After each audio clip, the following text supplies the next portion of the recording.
We've just turned up at Walthamstow Reservoir. We're here to start a BCAC campaign for 2012. We've never seen the lake before. We've fished at Willows Lake, had a good match result there early in the year, but unfortunately due to low water conditions it's actually been moved on to Walthamstow, so it's completely new water for us. We've done all our research, we've been looking on the internet, we've been speaking to local anglers, trying to find out as much as we can about the water. Driving here from Southampton, it's an absolute nightmare trying to drive through the centre of London, and you wouldn't believe that there's a lake stuck right in the middle of the housing estate in the middle of London. It's pretty crazy when you turn up. But we've just turned up, it's Thursday afternoon, we're going to have a walk around the lakes. We're fishing on lakes 2 and 3, but they are joined by a small channel, so although it's called lakes 2 and 3, it's just one lake with a channel that connects the 2 lakes up together.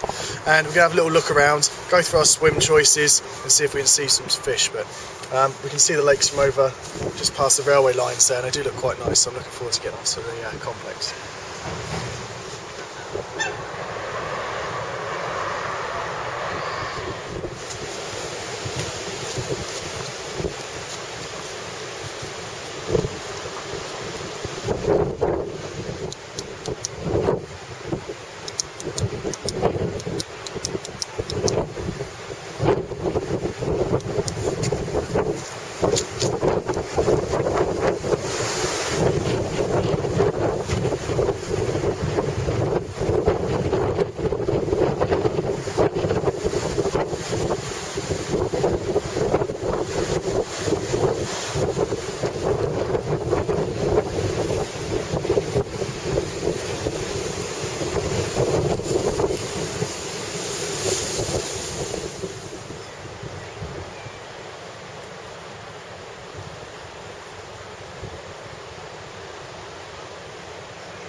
It's 5 o'clock in the morning on Friday morning here at Walthamstow 2 and 3. We stayed over next to the lake, bivvied up last night, walked around, did quite a few laps yesterday evening, saw quite a few fish showing, to be honest, spread all over the lakes, but we've got a list of swim numbers, our good, our bad and our ugly swims, and obviously we want to come out the draw and get one of our good swim choices.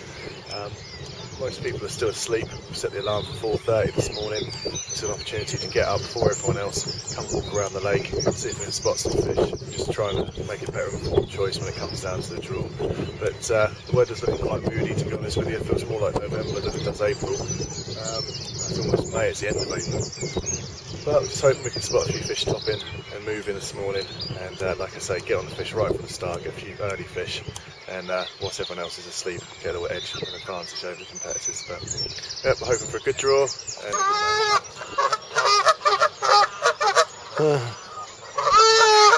Hello. Making some friends in swim 9. I think they're trying to tell us something, Tom, don't you? Yeah. Get out of my house. That's it, yeah. This is my area. It's 5:30. It's complete daylight now. The fish are showing in large numbers down in the bay in lake number 2. Just have a look around the islands now. Through the sort of homework we've done, people have been saying that the fish move down into the bays on lake 2 during the hours of darkness and early morning, and then they move up around the islands. This is the island in lake 2 in front of us. So it seems as though the information we've been given is proving correct at the moment.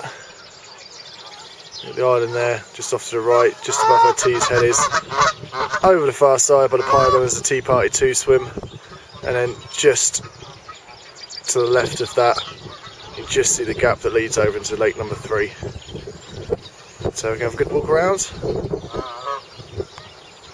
and then just fingers crossed for a draw. It's going to be really important, this draw.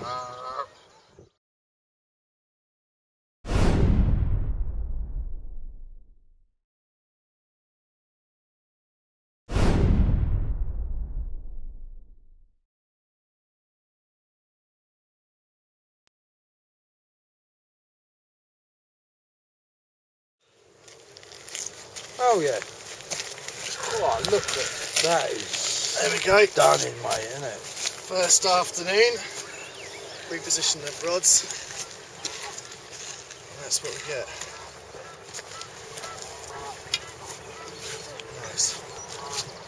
Just hold it up for the cameras, never get weight. Oh. There we go. Absolute peach, happy with that. Hopefully a few more will come along this weekend. Guys, do you mind moving the net for me, mate, so I can get it in the sling? Is that alright, buddy? £30. 11. Yeah, £30 11. Yeah. Well done, mate. Cheers, mate. Thank you very much. £30 11. Yes, get in there. There we go. First fish of the competition. Let her get a breath back. Some more ready for another day.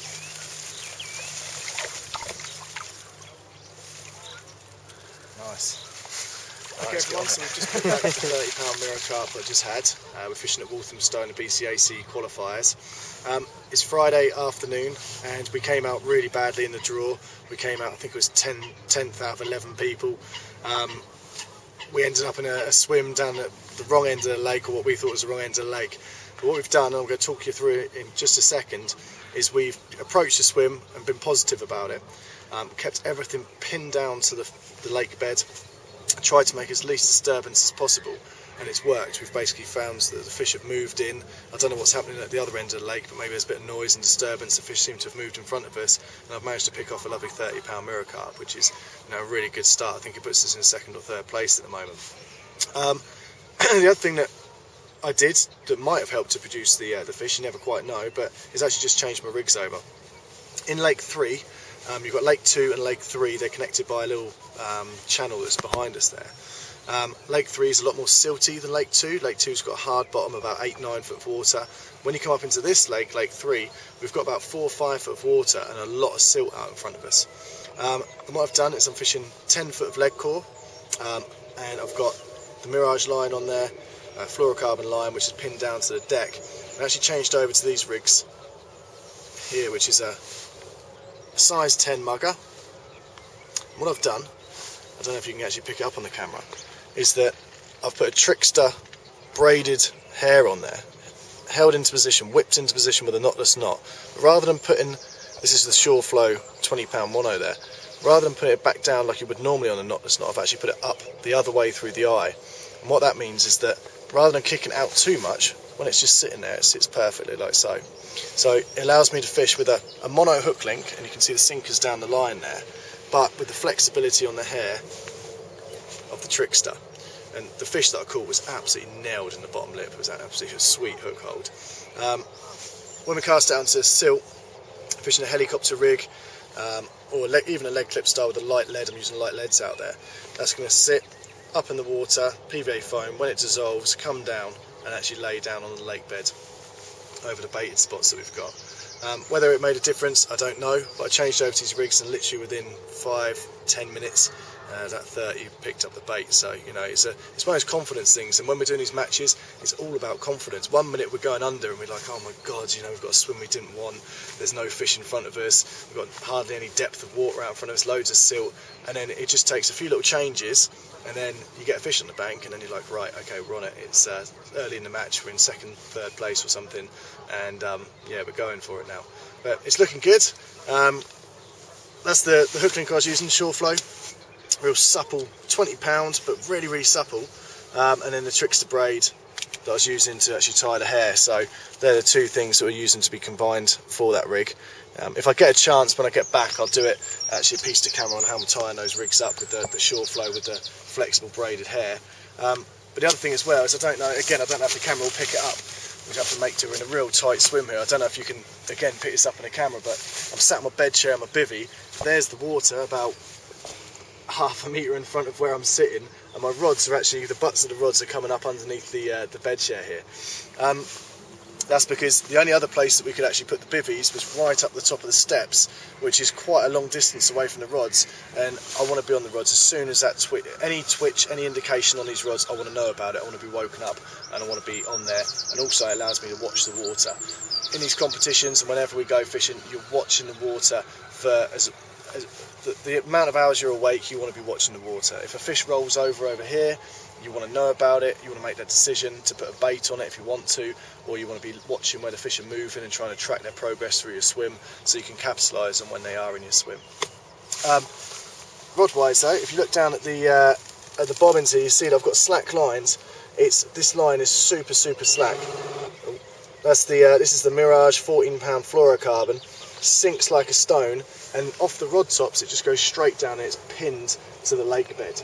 So everything is pinned down from where the line enters the water. It just goes straight down to the bottom, all the way out to where we're fishing, and the fish are free to swim in and out of this swim. And basically the tactic we're going for in this swim, like I said, it's not our favoured swim, is if we can keep everything pinned down, quiet, so the fish come into the swim and they think it's a safe haven, they think there's no one fishing it, and everyone else is thrashing the water to a foam and tight lines all over the place. And we're hoping that the fish throughout the course of the weekend are going to push up and feel safe in front of us, and again we can capitalise on that and have a few fish.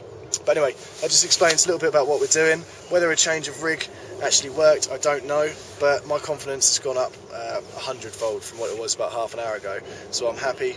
It's about 5:30, we've been fishing for 5.5 hours, we've still got loads of time left, over 40 hours left of fishing, so a £30 11 mirror on the bank so far is a sweet result, and hopefully have a few more lumps later in the weekend.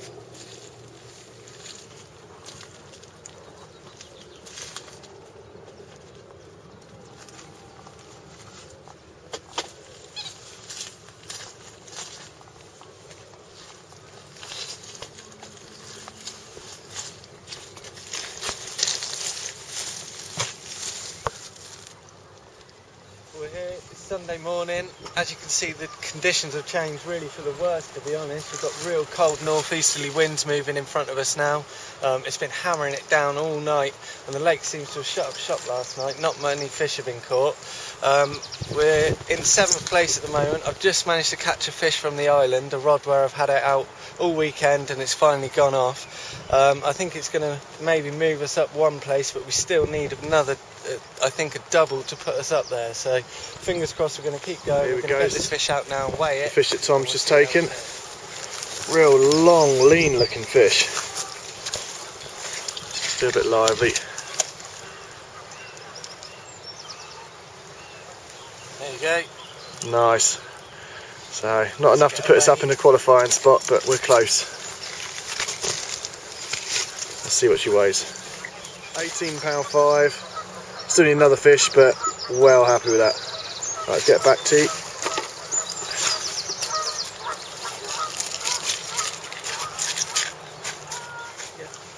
Well, we're coming up to the end of the match here at Walthamstow 2 and 3.